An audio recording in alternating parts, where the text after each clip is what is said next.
네, 우리가 잠시 흡사 쇼룸에 들어온 것처럼 좀 다녀왔는데요. 네, 이렇게 어지러운 마음으로 이야기를 시작해도 되는지 모르겠는데, 네, 영상에 이 잔향이 계속 떠다니실지 모르겠습니다. 혹시 지금 이렇게 빠른 속도였지만 휘리릭 지나간 물건들 중에 나의 마음을 설레게 하거나 좀 끌렸던 물건이 있으신가요? 최근 들어서 여러분의 일상 속에서 마음이 설레거나 기쁨을 느꼈던 기억나는 경험이 있으신가요? 어떤 경험에서 그런 설렘을 좀 느끼셨나요? 놀랍게도 우리의 마음을 설레게 했던 가장 흔한 기억들을 더듬어 보면 이런 것들이겠죠. 새로 살 어떤 물건을 발견해서 장바구니에 담고 결제를 눌러 택배를 기다리는 그 순간의 설렘, 또 재밌어 보이는 영화의 개봉을 기다리며 느끼는 그 두근거림, 맛집을 찾아가는 걸음과 같은 것들이 최근 느끼신 설렘이신 분들이 굉장히 많으실 것입니다. 넷플릭스에 두둥 하는 소리에 심장이 쿵 하는 분들도 많으시지 않나요? 최근 지인들과 대화를 하다 보면 대화의 주제가 정말 상당 부분이 새로운 IT 기기에 대한 이야기, 또 최근 보고 있는 유튜브 채널에 대한 이야기, 넷플릭스나 왓챠 같은 데서 새로 올라온 재미있는 컨텐츠, 요즘 뭐가 재밌어? 뭐가 어떻던데 하는 이야기들, 기대되는 영화 이야기, 맛집에 대한 이야기, 최근 먹어보고 괜찮았던 밀키트에 대한 이야기, 이게 다 각각의 다른 이야기 같지만 소비라는 하나의 큰 경향 안에 속한 이야기들입니다. 많이 가지지 않는 삶을 지향하는 삶을 뜻하는 미니멀 라이프나 제로 웨이스트 같은 운동 같은 데서 하는 말 중에 설레지 않으면 버려라 라는 말이 있습니다. 이 말을 뒤집어 보면 사람들이 물건을 소유하는 기준이 필요보다는 이 설렘에 있다라는 것을 보여주는 거죠. 물건을 소유하는 행위가 어떤 설렘, 끌림과 연결된다라는 것입니다. 많은 사람들이 일을 하는 이유로 갖고 싶은 어떤 물건을 사려고 더 열심히 일해야겠다, 이런 말 요새 굉장히 흔하게 들립니다. 열심히 일해서 모은 돈으로 저걸 사야지, 열심히 일해서 모은 돈으로 여행을 가야지 와 같은 동기로 일을 하면서 살아가기도 합니다. 우리 시대의 이 소비라는 행위는 단순히 필요한 물건을 사고 파는 행위, 그 이상의 의미를 가지는, 심지어 상당히 많은 사람들에게는 인생의 의미 그 자체가 되어버린 크고 중요한 무게를 가진 활동 영역이 되어버린 것을 발견합니다. 쇼핑 즐겁죠? 쇼핑 즐거우시지 않습니까? 일단 이것이 사람들이 필요만으로 쇼핑을 하는 것이 아닌 중요한 이유가 이 즐거움 때문입니다. 저도 무언가를 사는 걸 참 좋아하는 사람 중에 한 명입니다. 맛집도 좋아하고요. 저희 부모님과 저희 집 분위기가 먹는 것에는 아끼지 마라 라는 이런 고급스러운 가풍을 가진 집안에서 제가 자라서 그 가르침이 충실하게 제게 새겨져 있는 것 같아요. 저 맛집 너무 좋아합니다. 그리고 저는 약간 이 콜렉터, 뭘 수집하는 기질도 가지고 있는 것 같아요. 엄청난 매니아들처럼 대단한 수집을 하는 건 아니지만 꾸준히 여러 취미들이 저한테 있었습니다. 어린 시절에는 우표 수집 같은 거 열심히 해서 방학 숙제 때 끝나면 제출할 때 우표를 제출하면 제 수집한 우표 책이 항상 전시가 될 만큼 좀 대단하게 이렇게 좀 우표를 모으기도 했었고, 제게는 그 할아버지가 물려주신 우표 수집 그 종자 우표들이 좀 있었거든요. 그걸로 더 모아서 더 귀한 우표를 가진 분과 교환도 하고 이런 것들을 좀 즐겼던 기억들이 있습니다. 한때는 헌책방이나 문 닫는 어떤 대여점, 책 대여점 이런 데가 있다 그러면 제가 그냥 발걸음을 그냥 아끼지 않고 쫓아가서 만화책을 모으고 모아서, 전 딴 책을 모은 게 아니라 만화책을 모으고 모아서 정말 그 명작으로만 된 웬만한 동네 책 대여점만큼 책을 모았던 적도 있었고요. 제가 중고등학생 시절에 저와 비슷한 추억을 가지신 분들이 있으실지 모르겠는데, 잡지를 사면 게임 CD를 부록으로 주던 때가 있었어요. 그래가지고 매달 발행되던 잡지들을 사려고 용돈을 아껴가면서 정말 엄청난 게임 CD들을 잡지는 버리는 거고 게임 CD를 사려고 이제 그걸 사는 거죠. 엄청난 게임 CD들을 모았어요. 여러분, 게임 하나 하는데 시간이 굉장히 많이 필요해요. 그 게임 하지도 못하고 심지어 뜯어보지도 않은 게임들이 대부분이었습니다. 신대원 시절에는 제가 자전거에 좀 취미가 있어가지고, 기변이라고 하죠. 기기 변동. 그래서 이쁘고 좋은 자전거들을 막 바꾸어 타는 걸 취미로 삼기도 했었습니다. 네, 제가 그리고 지금도 여전한 병은 모든 책에 제가 욕심이 있는데, 신학책은 특히나 네, 엄청 욕심이 있어요. 그래서 저희 집에 항상 책으로 가득 차 있는 집인데, 네, 책은 읽으려고 사는 게 아니라 산책 중에 읽는 것이다라는 김영하 작가님에게 큰 고마움과 존경심을 가지고 있습니다. 네. 지금은 일하다가 혼자 집중하고 싶을 때 이제 조금 사용하다 보니까 이제 헤드폰과 같은 오디오 취미도 약간 새로 생긴 취미로 가지고 있습니다. 그래서 이 사는 재미라는 것에 대해서 이게 얼마나 즐거운 일인지 저도 조금 아는 편입니다. 소비는 사람마다 참 다양한 양상으로 나타납니다. 어떤 사람은 나는 최선을 다해서 벌고 최선을 다해서 나를 위해 쓰며 살 거야, 이게 내 인생 철학이야, 이렇게 말하는 사람들도 있고요. 어떤 사람들은 소비를 최소한으로 하면서 아끼고 아껴서 나중에 더 큰 기쁨을 나는 누릴 거야, 그것을 기약하는 사람들도 있습니다. 또 어떤 분들은 다른 건 아끼지만, 내가 다른 건 다 아끼지만 나는 경험에다가 쓰는 것은 아끼지 않아 라고 말하면서 정말 짠돌이 짠순이처럼 쓰던 사람들이 갑자기 세계 여행을 확 다녀오기도 하는 이런 방식의 소비 방식을 가진 사람들도 있습니다. 어찌됐건 나름의 방식으로 무엇을 소비하고 어떤 투자로 내가 어떤 즐거움과 기쁨을 누리며 살까를 우리 모두가 고민을 합니다. 특히 우리 시대에는 이 영역이 삶의 대단히 크고 중요한 부분을 차지하게 되었습니다. 불과 수년 전까지만 해도 저희 어머니가요, 인터넷으로 물건 주문하는 것도 못 하셨어요. 어렵다고 그런 건 하지 않으셨는데, 최근에는 그 당신 근처에 있는 야채시장 그 어플로 이게 얼마나 막 활발하게 하시는지, 키우시던 화분 다 파헤치고 거기다가 또 열심히 다른 것들도 사오시면서, 알차게 사오시면서 너무 재밌으시다고 막 이렇게 말씀하시는 걸 보면서 놀랍다 제가 이런 감탄을 하기도 했는데요. 특히 20대, 30대, 40대 이 연령들에게 이 쇼핑이라는 주제는 더 두드러진 관심사로 드러납니다. 왜 그들에게 이 소비와 이 쇼핑이 이렇게 삶의 중요한 부분을 차지하게 되었을까요? 그 힌트가 되는 한 구절이 다음의 구절일 것입니다. 제가 한 글을 읽어드릴게요. 아버지가 가졌던 것들, 집을 사고 자녀들을 교육시키는 것 따위에 그런 것들을 가질 수는 없지만 다른 모든 것들을 가질 수 있다. 뭐가? 이 쇼핑을 통해서. 이게 최근 얘기가 아니고요, 1980년대 월스트리트 저널에 실렸던 글의 한 글귀예요. 그런데 이 말이 2021년의 대한민국 현실 속에 살아가는 우리에게도 의미심장하게 들리는 바가 있습니다. 사람이 인생의 의미를 어디서 찾는가 했을 때, 우리들의 어쩌면 부모님 시대, 또 그 이전 세대에는 사회적 성공이나 영향력, 위대한 사람이 되는 거, 훌륭한 사람이 되는 거, 또는 가난을 벗어나 잘 살게 되는 거, 집을 사는 것, 신분이 상승되는 것, 이런 좀 더 거대한 종류의 꿈을 꾸고 그것에 매진했다면, 요즘 세대의 사람들에게, 그 사람들이 경험하는 세상은 그런 사닥다리를 오르는 일은 좀 더 어려워졌고, 그것을 오르려는 꿈 안 꿉니다. 그거 별로 그렇게 현실성 없어 보이는 일에 매진하기보다는 그보다 조금 더 현실적인 손에 잡히는 성취를 선택하게 되는데, 그것이 바로 이 지름이라고 부르는 이 소비의 활동입니다. 정말 말 그대로 사는 재미가 없어 사는 재미로 사는 거죠. 이 지름이라는 것은 내 용돈으로 이룰 수 있는 성취, 내가 버는 돈을 조금 더 착실하게 모은다면, 그리고 또 알바를 한다면, 또 무언가를 더 한다면 좋은 가방 하나 살 수 있고,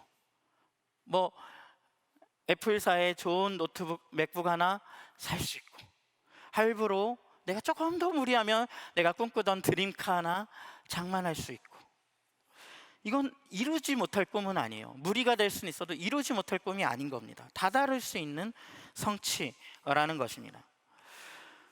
그런 소유와 소비를 통해서 사람들이 성취를 맛보는 거죠. 실제로 많은 사람들이 어떤 물건을 사면서 내가 이런 걸 살 수 있을 만큼 성공했구나 라는 감정을 느낀다고 해요. 그리고 그 즐거움은 거의 즉각적으로 느낄 수 있는 감정, 즐거움이죠. 결제를 하고 나면 요새는 새벽 배송을 넘어서 당일 배송까지 로켓을 요새 달로 쏘지 않고 우리 집으로 쏴주잖아요. 지혜롭게 사람들은 답이 안 나오는 미래 대신에 현재의 그 확실한 행복을 붙잡기로 합니다. 그것이 숏확행이라고도 부르고 소확행이라고도 부르고 워라벨이라고도 부르고 플렉스라는 이름으로도 행해지는 소비 생활이죠. 제가 이 플렉스라는 말을 처음 들은 게 가까운 지인 몇 분이 플렉스를 하겠다면서, 그때 뭘 하겠다는 건지도 몰랐는데 대단한 도전에 가면 되게 비장한 거예요. 플렉스를 하겠다면서. 그러더니 뭘 하려고 저러지 그랬는데 어떤 호텔에선가 거의 10만 원에 가까운 망고 빙수를 같이 돈 모아 먹고 왔다는 걸 들었어요. 그냥 상식적으로는 왜? 라는 생각이 들지만 그것을 아주 색다른 한 번의 경험을 한 것으로도 가치 있는 일이었다라고 생각하는 것이 이 플렉스의 정신이죠. 아직도 왜라고 생각하고 의심하시는 분이 있다면 이 플렉스를 하실 자격이 없으신 겁니다. 이런 경험의 즐거움은 오래 기다릴 필요가 없어요. 집을 사려고 20년을 참고 일을 할 필요가 없고요. 사람들의 인정을 받기 위해서 마음에도 없는 만남과 일들을 하고 다니지 않아도 누릴 수 있는 것들입니다. 소위 이 G세대라고 불리는 이 95년생 이후에 이 세대들, 진짜 젊은 세대들은요, 기업에서 이 인센티브에 가장 민감한 세대가 되었다고 해요. 그 이전의 세대들은 당장에 어떤 회사에서 보너스나 인센티브가 없더라도 이 회사에서 내가 장기적으로 누릴 안정이나 지위나 어떤 소속감, 그런 것들 때문에 감수하고 또 이렇게 함께 가고자 하는 그런 일들에 집중했던 반면에, 최근의 경향은 그런 기약할 수 없는 장기적인 이득보다는 당장의 인센티브, 그것에 훨씬 민감하게 반응을 하는 겁니다. 이런 추세 속에서 쇼핑이라는 것은 정말 피드백이 빠른, 정말 즐거움을 빠르게 돌려주는 아주 좋은 즐거움의 수단이죠. 그 경험을 더 쉽게 앞당겨주는 간편 결제와 신용카드가 우리를 든든히 지원해 줍니다. 예전에는요, 그래도 인터넷 결제한다 그러면 공인인증서도 있어야 되고 비밀번호도 하고 얼마나 복잡했는지 모릅니다. 요즘은 어떻게 하시나요? 옆으로 그냥 쓱 긁으면 결제 완료. 새벽이면 물건이 도착해 있습니다. 얼마나 이 쇼핑이 가까운지 모릅니다. 내가 그냥 손으로 한번 쓱 긁어주기만 하면 됩니다.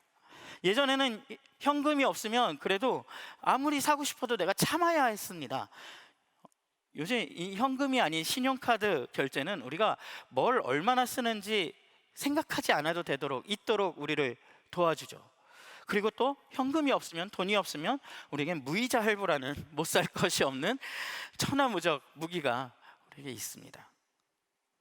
조금 더 깊은 이야기로 들어가 보면 사람들이 소비에 몰두하는 이유는 단순히 이런 1차원적인 즐거움에만 있는 것은 아닙니다. 거기에는 즐거움 이상의 의미가 담기기도 합니다. 혹시 여기까지 들으시면서 나는 당최 그 소비의 즐거움이라는 것이 뭔지 이해하지 못하겠다라는 분들도 계신가요? 사람들은요, 자신이 가치를 모르는 분야에 많은 돈을 쓰는 사람을 보면 이해를 못합니다. 그러나 그 물건, 그 일의 가치를 아는 사람에게 이 소비라는 행위는요, 심지어 숭고한 가치를 가지는, 그래서 정말 억만금을 들여서라도 거기에 가치가 있다라고 느끼는 활동이기 되기도 합니다. 조금 어려운 말인데 이런 말이 있어요. 브랜드는 재벌이 아닌 사람들을 위한 아트 컬렉팅이다, 이런 말이 있어요. 이게 뭐냐면, 사람들이 왜 비싼 브랜드에다가 돈을 낼까라고 했을 때 왜 그 브랜드를 살까? 예전부터 이 사회 속에서 귀족들은요, 시중에 있는 기성품을 물건을 사지 않습니다. 이 도시에서 가장 뛰어나다는 장인들에게 내 물건을 주문해서 수제작된 그 세상에 딱 하나뿐인 물건을 샀지요. 그것으로서 어떤 내가 누구인지, 내가 가진 지위가 무엇인지를 딱 그 정체성을 가지는 것이 일반적인 이 사회의 모습이었습니다. 그런데 브랜드 제품은 사실 그런 하나뿐인 물건은 아니죠. 그럼에도 불구하고 모든 사람들이 그 브랜드를 소유하는 것은 아니죠. 그래서 이 브랜드 제품이란 것은 이 유니크함과 대량 생산이라는 사이 어디쯤에 있는 것입니다. 사람들은 브랜드를 사면서 단 하나뿐인 것은 아니지만 그 브랜드를 소유한 사람들 그룹에 속하는 자기 정체성을 획득하는 거예요. 포스트 모던 사회를 가장 탁월하게 설명한 대표적인 학자 중에 장 보드니아르라는 이 철학자이자 사회학자가 있습니다. 그가 이런 말을 합니다. 나는 소비한다, 고로 나는 존재한다. 모던 사회가 나는 생각한다, 고로 나는 존재한다 라는 사회였다면 이 포스트 모던 사회라는 사회는 나는 소비한다, 고로 나는 존재한다 라는 말로 설명되는 사회라는 것입니다. 그가 말하는 이 말의 뜻은 사실은 조금 복잡한 말인데 제가 그냥 단순화시켜서 비약을 조금 거치더라도 쉽게 설명해 보자면, 제가 이 그림도 좀 띄워드릴 텐데요. 그림 한번. 네, 뭐 이 그림을 뭐 깊게 하실 필요는 없고요. 저기 진짜 어떤 물건이 실제하는 게 있는데 우리가 그 물건을 볼 때 저 시뮬라르크라는 저게 우리가 보고 있는 시선을 말해요. 이게 막 프랑스 말이라서 좀 어렵게 느껴지지만, 자, 저게 뭐냐면 저 시뮬라르크하고 실제는 같은 게 아니라는 거예요. 우리가 보고 있는 모든 어떤 이미지, 어떤 사람을 볼 때도 우리는 그 실제를 보지 않는다라는 얘기예요. 이게 무슨 뜻이냐면, 자, 예를 들어서 제가 오늘 멀끔한 옷을 입고 여기에 왔어요. 그쵸? 네. 제가 근데 집에서도 이런 옷을 입고 있을까요? 네, 아니겠죠. 네, 그 믿음에 감사합니다. 네. 제가 오늘 여기 이런 옷을 입고 온 데에는 제가 연출하고 싶은 어떤 분위기와 여러분들에게 보여주고 싶은 이미지가 있는 거겠죠. 저는 집에서 입는 옷을 적어도 오늘은 여러분들에게 보여드리지 않을 생각입니다. 여러분은 저의 이 모습을 기억하실 거예요.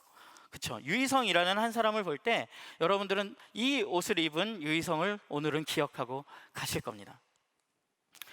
실제 유희성은요, 얼굴 자세히 보시면 제가 점도 많고요, 모공도 자세히 보면 굉장히 막 넓은 부분도 많아요. 근데 제가 어딘가에 어떤 제 사진을 제출하라고 했을 때, 제출할 때 제가 그 모공과 점들을 잘 보이게 해서 제출할까요? 그렇죠? 여러분도 그러지 않으시죠? 그 모습 그대로 내지 않죠. 뽀샵을 좀 합니다. 네, 그게 거짓말인가요? 네. 피부톤도 좀 조정을 하고요. 그래서 좀 더 예뻐진 제 모습을 제출해요. 자, 그 사진 속에 저는 사실 저인가요? 아니죠. 그런데 이 포스트 모던 사회에서 사람들은요, 그 사진을 보고 실제 저라고 생각하고 그 사진을 봐요. 그러니까 사람들은요, 실제 어떤 물건을 보고, 실제 사물을 보고 저게 저거구나 라고 생각하는 게 아니라 가공된 이미지를 보고 어떤 것이 어떤 것이구나 라고 인식을 한다는 것이에요. 그래서 우리는 이런 이미지를 획득하고 싶어서 뽀샵을 하기도 하고 성형을 하기도 하고 내 캐리커처를 SNS에다가 올려놓기도 하고, 그게 다 이미지를 나라고 보여주고 있는 활동들이에요. 자, 그림 하나 더 보여주시죠. 자, 이분 누구신지 아나요?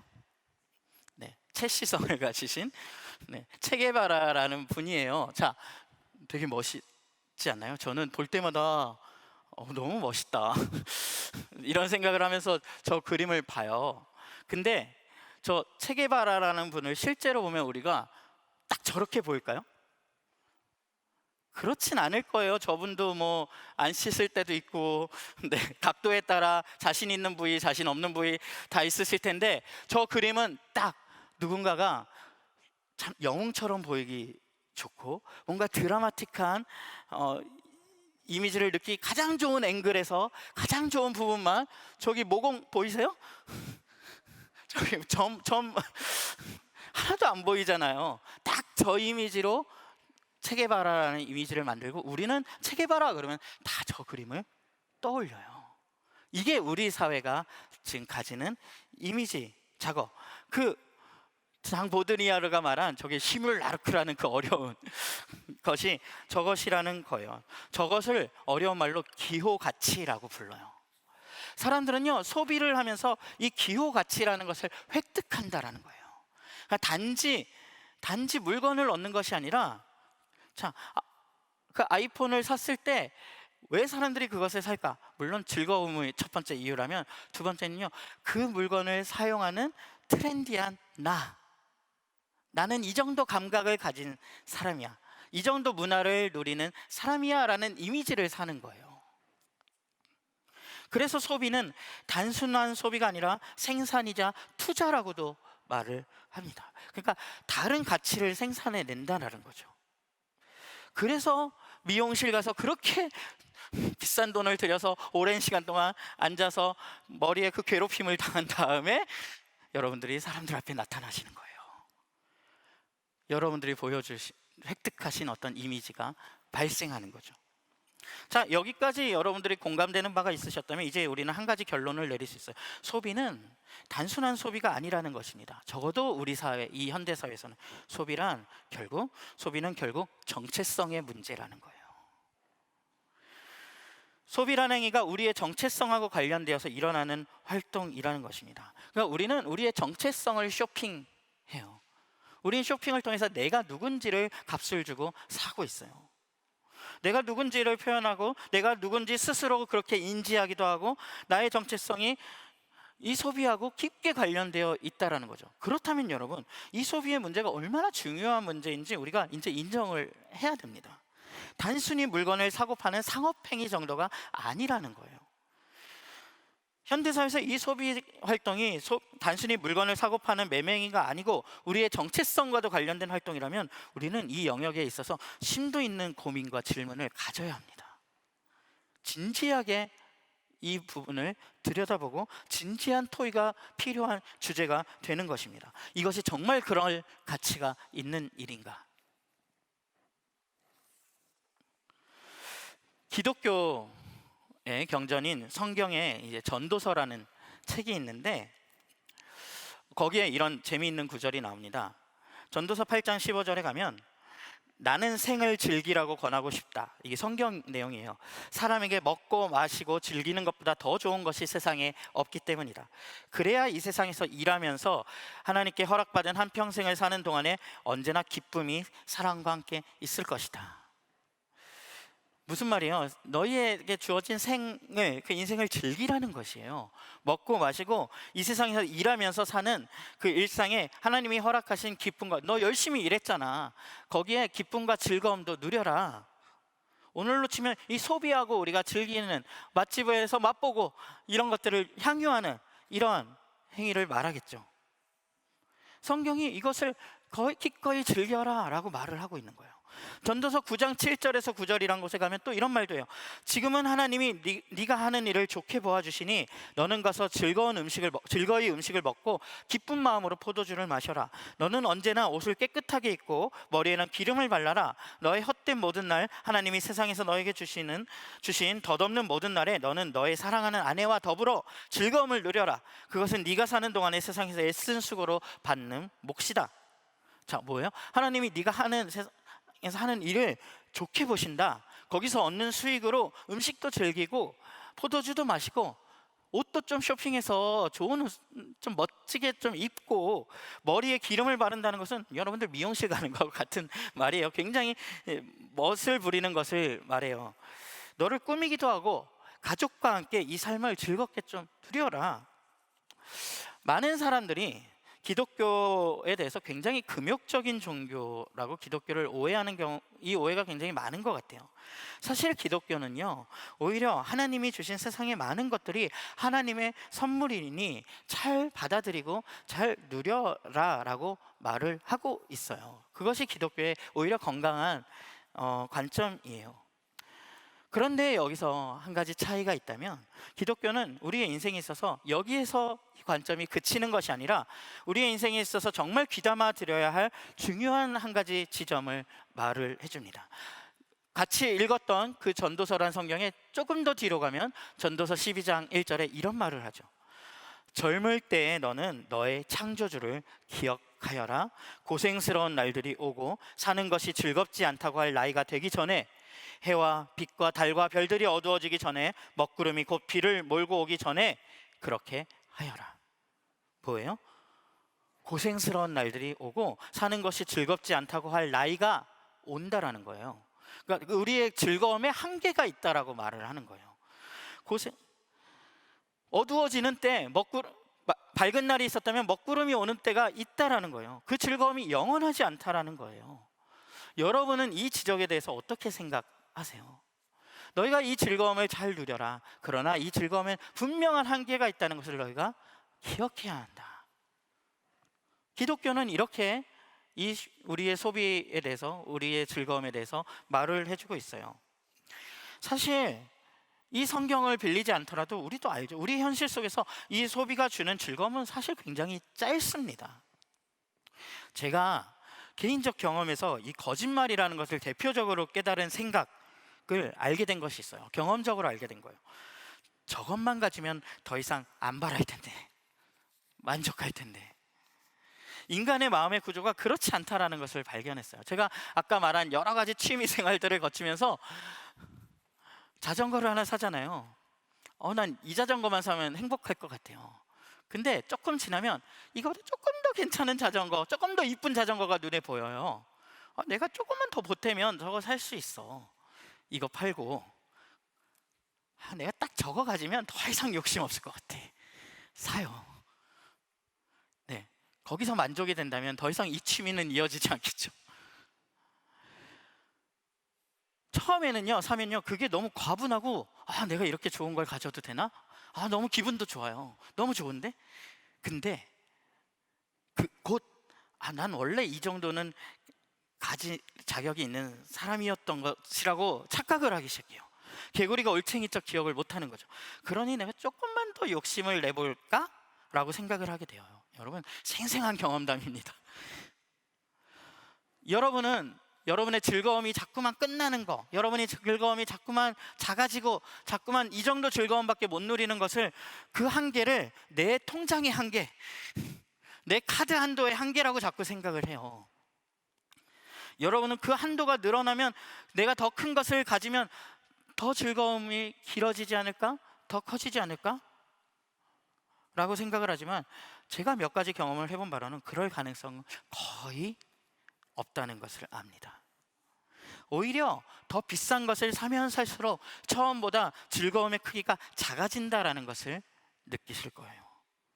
그걸로 얻는 즐거움이 예전 같지 않은데? 라고 느낍니다. 심지어 우리가 이 소비하는 활동이요, 우리가 굉장히 주도적으로 우리는 소비 활동을 하고 내가 원하는 걸 사서 나를 표현한다고 생각하지만, 내가 일한 돈으로 나의 즐거움을 획득하는 이 일이 굉장히 보람된 일이라고 생각하지만, 사실 이 사회가, 이 소비라는 활동이 돌아가는 구조를 잘 들여다보면 굉장히 심각할 정도로 우리 생각보다 우리는 주도적으로 소비하고 있지 않습니다. 우리는 주도적으로 소비하지 못합니다.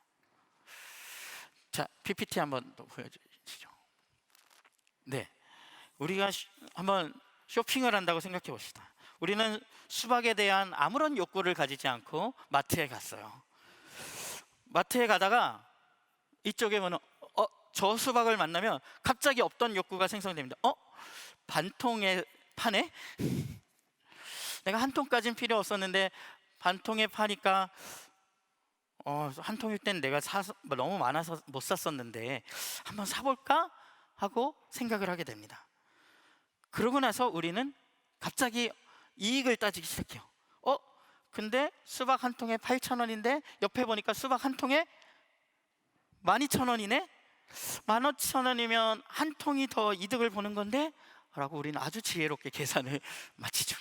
그리고 매우 높은 확률로 우리는 12,000원짜리 수박을 한 통을 사서 나오게 됩니다. 자, 어떤 게 현명한 소비일 것 같으신가요? 네, 수박을 맛있게 드셨다면 다 현명한 소비죠. 그렇지만 사실은 안 사는 게 더 정답에 가까웠던 소비일 수 있습니다. 그런데 우리는요, 우리 안에 두려움이 하나 있어요. 싼 것을 놓칠까 봐 두려워하는 마음을 우리 모두가 가지고 있습니다. 여러분, 사실 싸게 사야 절약하는 것이 아니라 안 사는 것이 절약하는 것이죠. 보통 우리는 나중에 제값 주고 살까 봐 삽니다. 우리의 소비를 많이 보세요. 한번 들여다보세요. 우리는 나중에 제값 주고 살까 봐 지금 삽니다. 이것을 손실 회피 전략이라고 불러요. 실제로 마케팅에서 기업들이 사용하는 가장 대표적인 심리 조작이에요. 심리 마케팅이에요. 기업들이요, 우리의 이런 심리를 기가 막히게 알고 우리의 이런 심리를 본인들의 이익으로 환원하는데 아주 탁월합니다. 이것을 손실 회피 전략 마케팅이라 그래요. 사람이 어떤 심리가 있냐면요, 여러분들 한번 생각해 보세요. 여러분들은요, 내가 100만 원을 생각지도 않게 꽁으로 얻는 기쁨이 더 크세요? 아니면 내가 100만 원을 사기당해서 잃어버린 슬픔이 더 크세요? 사람들은요, 누구나 이 손해본 슬픔을 훨씬 크게 느낀다고 해요. 그래서 사람들은 손해를 보지 않는 방향으로 결정을 한다고 해요. 의외로 이익을 추구하는 방향으로 의사결정을 하는 게 아니에요. 그래서 이 기업들이 하는 이 손실회피 전략에 우린 취약하게 노출되어 있어요. 할인을 해요. 공동구매를 한대요. 한정판을 판대요. 근데 이게 다 공통점이 있어요. 오늘까지만 한대요. 내일까지만 한대요. 영가 제품을 파는데 일주일 동안만 한대요. 할인인데 시즌 할인이에요. 할인을 하는데 런칭 할인이에요. 며칠만 한대요. 이런 한시적 할인에 우리는 매우 취약합니다. 여기서 말하고 싶은 거는 뭐 물건을 사라 말아라 이 얘기를 하는 게 아니라 우리의 소비가 생각보다 우리의 주관으로, 우리의 주도적으로 이루어지고 있지 않다라는 거예요. 요즘 유행하는 말 중에 들어보셨는지 모르겠어요. 고민은 배송만 늦출 뿐. 사람들이요, 서로에게 이 말을 계속 들려줘요. 그러면서 뭘 하는 걸까요? 서로의 지름을 위로해 주는 거예요. 괜찮아, 네가 어차피 지를 거였는데 고민을 줄인 것뿐이야, 배송 기간을 줄였을 뿐이야 라고 서로를 위로해 주는 굉장히 이상한 위로하는 사회에 우리가 살고 있어요.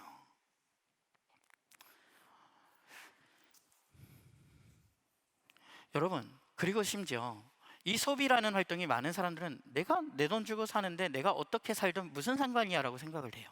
이것을 내 돈 내산이라고 말하거든요. 내 돈 주고 내가 산 거야. 그런데 생각보다요, 이 소비라는 활동에 고민이 필요한 이유 중에 하나가 우리가 어떤 소비를 결정하고 어떤 물건을 살 때 그것이 생각보다 온 세상에 영향을 끼칩니다. 이 대량 생산이라는 구조가 이 지구를 어떤 방향식으로 파괴하고 있는지 조금만 여러분 찾아보시면 깜짝 놀랄 수 있는 정보들을 얻으실 수 있습니다. 소비가 늘어나면요, 보관 비용이 늘어나고 쓰레기 처리 비용이 늘어나고 우리 사회가 이 비용을 지탱하는 비용이 굉장히 늘어납니다. 미니멀 라이프 운동, 제로 웨이스트 운동을 하는 사람들에게 이걸 여쭤보시면 아주 생생하게 이게 얼마나 심각한 문제인지 들으실 수 있습니다. 여러분, 또 여러분 유튜브 해보시면 여러분 유튜브에는 알고리즘과 필터링이라는 아주 신박한 시스템이 있어요. 여러분들이요, 관심 있는 쇼핑 목록을 몇 개만 이렇게 검색해서 정보를 얻어보세요. 좀 있으면요, 여러분의 유튜브 채널에는 온통 그 물건에 대한 정보들로 가득합니다. 그리고 여러분은 착각하죠. 아, 이 물건을 나 말고도 이렇게 온 세상 사람들이 다 관심을 가지고 구입하고 있구나. 우리는 그 나만 보고 있는 세상 속에서 그것이 온 세상이라고 믿으면서 더 담대히 과감하게 쇼핑을 시작합니다. 그걸 통해서 우리가 어떤 무리한 쇼핑을 하는 것에 대한 죄의식을 다 가져가 줘요. 그리고 불안감을 주죠. 나만 이걸 안 가진 것 같아. 많은 사람들은 실제로 자신의 인생을 그래서 물건으로 채우면서 결과적으로 살아갑니다. 그것도 자신들이 원치 않았던 물건들을, 자기에게 필요하지도 않았던 물건들로. 삶의 모든 측면이 상업화되어 있다고 해도 과언이 아닙니다. 우리는 삶의 모든 부분에 가격을 매기고 있는 것 같아요. 여러분, 왜 일하십니까? 우리의 일은 정말 더 많은 물건을 사기 위해서, 그냥 더 많은 소비를 하기 위해 존재하는 것입니까? 더 근원적인 질문을 던져봅시다. 여러분, 여러분의 인생이 정말로 물건으로 채워질 수 있나요? 얼마나 많은 사람들이 방과 책상, 집이 물건으로 가득 차 있는지 모릅니다. 사람들은 물건을 채우는 것으로 자신들의 공허한 마음, 공허한 인생, 자신의 인생을 채우려고 합니다. 물건은 인간이 편하려고 사실 존재하는 것들이었는데, 어느샌가 우리의 인생이 겨우 그 물건들을 채우는 것으로 우리의 인생이 점철된다면 얼마나 이게 안타까운 일입니까? 여러분, 그게 여러분의 진짜 인생의 목적이고 의미가 될 수 있다라고 믿으십니까? 기독교는 이 질문에 올바른 답을 가르쳐줘요. 기독교에 대해서 흔히 오해하는 대로 기독교는 천국 가는 것을 가르쳐주는 종교다. 아닙니다. 우리의 삶이 진짜 만족, 진짜 채움을 누리는 법을 알려주고 배우게 하고 연습하고 누리게 하는 것이 바로 기독교입니다. 아까 전도서라는 성경을 잠깐 소개해드리면서 읽었던 전도서 12장에 굉장히 중요한 말이 한마디 있었어요. 젊을 때의 너는 너의 창조주를 기억하라. 이 기독교의 성경은요, 우리의 이 즐거움의 한계를 이야기하면서 이 중요한 이야기를 던집니다. 너는 너의 창조주를 기억하여라. 우리는 여기서 한 가지 선택을 해야 돼요. 모든 사람들은요, 두 가지 중 한 가지의 믿음이 있습니다. 이 땅이 그냥 모두 우연히 생겨나 지금의 모양대로 그냥 만들어진 거라는 하나의 믿음과, 그것이 아니라 누군가 의도를 가지고 디자인하여 이 세상을 만들었고 그런 창조자가 있다라는 믿음입니다. 흔히 많은 분들은 전자를 과학이라고 말하고 후자를 종교라고 생각하곤 하는데, 그것은 틀린 생각입니다. 이 땅이 우연히 생겨났다고 믿는 사람들도 신이 없다라고 증명할 수 없는 것처럼,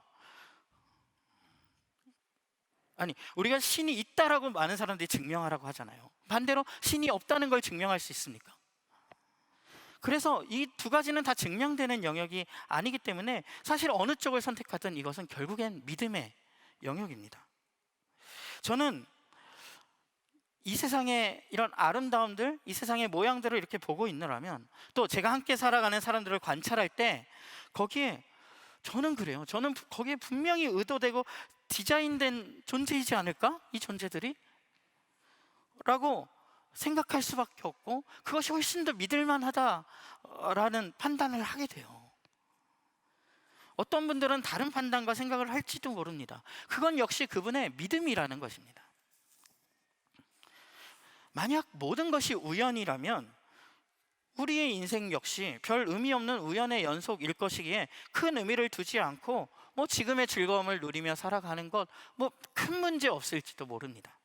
그러나 만약에 성경이 말하고 있는 대로 이 모든 것들을 디자인한 이가 존재한다면, 우리는 너는 너의 창조주를 기억하여라 라는 이 한마디를 그냥 지나칠 수 없습니다.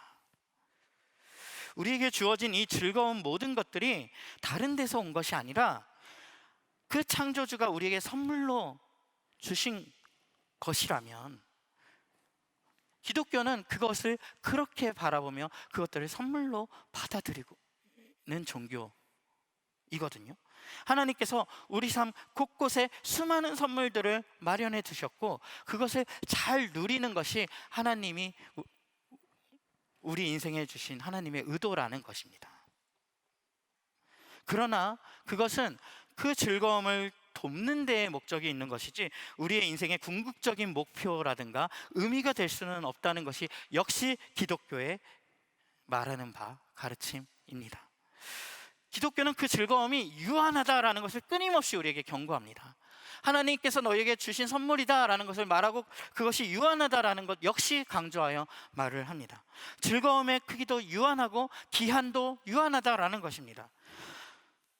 기독교는 이 유한한 즐거움도 너희가 누릴 하나님의 선물이지만 지금도 우리가 누릴 수 있고, 사실은 영원히 누릴 수 있는 더 큰 즐거움, 더 큰 만족이 너희에게 있다. 이 세상에 있다. 이 만족과 즐거움을 너희가 알고 누리기를 원한다 라고 우리에게 말을 하고 있습니다. 기독교는 인간에게 그 유한한 즐거움, 그 잠깐 누리는 즐거움, 곧 없어질 즐거움, 그것에 만족하지 말아라 라고 말을 해요. 그게 전부가 아니라는 겁니다. 너희의 인생에 진짜 누려야 할 것이 있다. 기독교는 그 끝없는 그냥 물건으로 채우는 인생을 멈추고 진짜 만족을 누려라 라고 말을 합니다. 여러분이 만약에 이 기독교의 진리를 만나신다면 이 진짜 만족을 어쩌면 만나실 수도 배워가실 수도 있으실 것입니다. 그리고 기독교는 말을 합니다. 물건들이 네가 누군지를 말해주는 것이 아니라 정말로 너희가 누군지를 말해줄 수 있는 이가 있다. 물건으로 채우고 치장해서 연출하는 것이 아니라 기독교는 우리를 지으신 분이 우리가 누구인지를 말해주는데, 기독교는 인간이 하나님의 모습을 닮은 존재, 하나님의 형상을 닮은 존재라고 우리가 누구인지를 말을 해줍니다. 여러분, 우리가 소비를 하면서 우리가 멋지고 이쁜 것들을 추구하는 거, 원하는 것은요, 어쩌면 이 세상, 이 온 세상을 디자인하신 창조주, 그 창조자의 그 감각들이 우리에게 새겨져 있기 때문일 거예요. 여러분, 이 세상을 보세요. 자연을 보세요. 얼마나 아름답고, 이 색도 이 세상이 흑백으로 만들어지지 않고 얼마나 형형색색 이 다양한 모습으로 만들어져 있습니까? 이 세상을 창조하는 이는 분명히 굉장히 감각적이고 이 디자인에 민감한 창조자일 거예요. 우리가 무언가 물건, 이쁜 걸 좋아하고 무언가 굉장히 이런 아름다운 것들을 추구하는 마음이 있다면 이 창조자를 닮은 마음 때문이겠지요. 우리가 소비를 즐거워하는 것이 우리에게 이 하나님의 모양이 새겨져 있기 때문이라는 거예요. 그래서 창세기, 이 온 세상이 어떻게 지어졌는지를 말하는 성경인 이 창세기 1장 26절 27절에 가면 하나님이 말씀하시기를 우리가 우리의 형상을 따라서 우리의 모양대로 사람을 만들자, 하나님이 하나님의 모습대로 사람을 만들었다라는 거예요. 그러고 나서 그가 바다의 고기와 공중의 새와 땅 위에 사는 온갖 들짐승과 땅 위에 기어다니는 모든 길짐승을 다스리게 하자. 누구에게? 사람에게 다스리게 하자라는 어떤 의도를 가지고 사람을 만들었다라고 말을 하고 있어요. 자, 이 소비가 하나님의 형상을 닮은 면을 보여주는 단서라면 우리는 계속해서 더 과도한 소비, 더 심한 소비, 더 큰 소비로 그냥 마냥 달려갈 것이 아니라, 우리한테 정말 하나님의 모습을 닮은, 이 창조자를 닮은 모습이 있구나. 그러면 그 창조주의 모습을 더 알기를 원해서 정말 우리답게 잘 사는 게 뭐지? 더 큰 기쁨은 없을까? 그것을 질문하고 탐구해야 됩니다. 기독교는 내가 누구인지, 무엇을 위해 존재하는지 우리에게 그 답을 가르쳐 줍니다. 물건을 많이 쌓기 위해 내 인생이 존재하는지, 아니면 이 인생에 다른 의미가 있는 것인지 알아봐야 하지 않겠습니까? 기독교는 물건 쌓는 거 말고, 브랜드 제품을 통해서 내가 누구인지 표현하는 거 말고, 우리가 진짜 누구인지, 우리 인생의 값으로 매길 수 없는 숭고한 가치와 의미가 네 인생에 있다라고 말을 해줘요.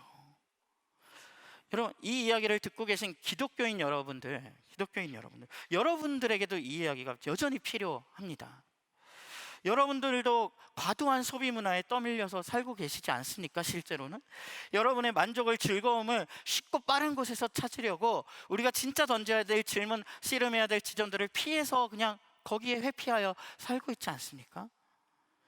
우리가 누구인지를 말씀해 주신 하나님께 더 집중하고 그분과 교제하는 삶을 추구해야 하는데, 여러분, 물건은요 우리를 더 공고하게 만들 뿐이에요. 거기서 결코 만족이 오지 않습니다. 제가 어떤 취미들 많이 가져봤다고 말씀드렸잖아요. 여러분, 오디오 취미를 가진 사람들에게 이 진리와 같은 상식이 하나 있어요. 이런 말이에요. 종결은 없다. 이게 무슨 말인지 아세요? 오디오 취미를 가진 사람들이 더 좋은 기기, 더 좋은 소리, 이걸 계속 추구하거든요. 근데 어떤 사람들은 그래, 제일 좋은 기기를 사면 내가 이 모든 업그레이드를 멈출 수 있겠지. 아무도 그 말을 믿지 않습니다. 만족이 오지 않아요. 하나님 없이도 그걸 깨달은 사람들이 이렇게 많습니다. 여러분, 우리의 만족이 거기서 오지 않기 때문이에요. 우리는 하나님을 누리면서 하나님이 주시는 정말 영원한 가치들 안에서만 만족할 수 있도록 지어졌어요. 기독교는 그것을 우리에게 알려주고 우리가 그것을 누리기를 바라고 그것을 나누기를 원하며 외치고 우리에게 이 진리들을 알려주고 있어요. 그래서 우리는 우연히 생겨난 존재가 아니라, 기독교는 우리의 존재가 우연히 생겨난 하찮은 그런 존재가 아니라 매우 중요한 존재라고, 하나님이 정말 중요한 목적을 띠고 지어서 이 땅에 둔 존재라고 말하고 있어요. 하나님과 함께 이 땅을, 아까 뭐라 그랬죠? 이 지은 모든 것들을 인간들에게 돌보게 하자, 이 땅을 돌보고 가꾸는 자로 부르셨다는 것이 기독교의 가르침이에요. 그래서 우리의 소비에는 진지한 고민이 필요한 거예요. 여러분, 소비 쉽게 하시면 안 돼요. 어렵게 소비하셔야 돼요. 책임감을 가지고 이 소비하는 일이 어떤 결과를 미칠까 고민해야 돼요. 왜냐하면 우리가 하는 소비가 온 세상에 영향을 끼치기 때문이에요. 세상은 우리에게 점점 더 쉽게 소비하라고, 고민 없이 너희 머리를 비우라고 설득할 거예요. 그냥 옆으로 쓱 그어서 결제하라고 최선을 다해 우리의 소비를 부추길 겁니다. 6개월 무이자로 부족해? 12개월 무이자 해줄게. 24개월 무이자 해줄게. 그러나 우리는 이 소비에 우리의 고민이 깊어져야 합니다. 여러분들이 권력도 영향력도 없는 사람이라고 스스로 생각하시는 분이 있나요? 여러분이 가진 그 소비하는 돈, 그 소비하는 힘, 그것이 여러분이 이 세상에 가진 영향력이세요. 권력이세요. 힘이세요. 그것이 그 돈이 많든 적든 거기엔 영향력과 권력이 있어요. 요즘 세대들이 많이 하고 있는 돈으로 혼쭐 내준다라는 표현이 있어요. 어떤 정말 착한 사장님이 계실 때 막 그걸 물건을 사줘서 거기에 포상을 준다는 개념이에요. 착한 사장님들, 착한 기업들을 그런 방식으로 보상을 주겠다. 영혼 관람이라는 표현 들어보셨나요? 어떤 영화가 개봉했는데 내가 코로나 때문에 갈 수는 없지만 그 영화가 굉장히 의미 있는 영화, 뭔가 내가 표현하고 싶은 사회적 메시지를 담고 있는 영화라면 나는 못 가지만 영화 티켓을 사서 내 영혼이 관람한다라는 의미. 미닝 아웃이라는 것도 있어요. 어떤 물건을 나는 필요 없지만 그냥 사는 거예요. 왜? 그 물건이 많이 팔려서 이 사회에 기여하는 바가 있었으면 좋겠기 때문에. 자, 이런 태세들이, 이거는 기독교의 진리 없이도 지금 막 일어나고 있는 운동들이에요. 우리가 이런 것들을 잘 활용하는 것도 참 좋은 일일 거예요. 그런데 우린 거기에서 더 고민해야 된다라고 기독교는 이야기해요. 그것을 넘어서 정말 다른 방식의 소유, 다른 방식의 삶, 다른 방식의 그것이 있다. 그것을 꿈꾸고 살아가야 하지 않을까? 그것을 나누고 함께 살고자 하는 것이 기독교의 꿈이에요. 내 소유를 통해서 내가 즐거움을 누리는 것을 넘어서 정말 하나님께서, 이 창조자가 이 땅을 돌보라고 우리를 불러주셨는데 내가 그런 존재로서, 그런 중요한 책임을 맡은 존재로서 어떻게 살아가야 하지? 그 답을 기독교는 말해주고 있어요. 여러분, 진짜 사는 재미를 나누고 싶어요. 여러분, 진짜 설레는 일에 여러분들을 초대하고 싶습니다. 우리가 진짜 이 유통기한 짧은 즐거움이 아니라 정말 영원의 유통기한을 가진, 영원에 잇된 즐거움을 함께 나누고 싶어요. 정말 이 즐거움으로 나오시길 바라요. 여러분은 정말 소중한 존재고 하나님께서 여러분을 지어서 하나님 그 창조자를 따라 함께 지으신 존재이십니다. 네, 우리 1분간 침묵하도록 하겠습니다.